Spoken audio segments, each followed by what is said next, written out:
السلام علیکم ورحمۃ اللہ وبرکاتہ۔ بسم اللہ الرحمن الرحیم۔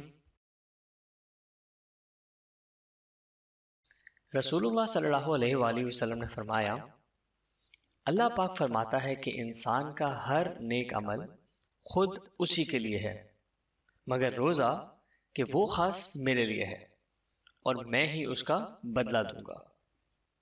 اور روزہ گناہوں کی ایک ڈھال ہے، اگر کوئی روزے سے ہو تو اسے فحش کوئی نہیں کرنی چاہیے اور نہ شور مچائے۔ اگر کوئی شخص اس کو گالی دے یا لڑنا چاہے تو اس کا جواب صرف یہ ہو کہ میں ایک روزے دار آدمی ہوں۔ اس ذات کی قسم جس کے ہاتھ میں محمد صلی اللہ علیہ وآلہ وسلم کی جان ہے، روزے دار کے منہ کی بو اللہ تعالیٰ کے نزدیک مشک کی خوشبو سے بھی زیادہ بہتر ہے۔ روزے دار کو دو خوشیاں حاصل ہوں گی، ایک تو جب وہ افطار کرتا ہے تو خوش ہوتا ہے، اور دوسری جب وہ اپنے رب سے ملاقات کرے گا تو اپنے روزے کا ثواب پا کر خوش ہوگا۔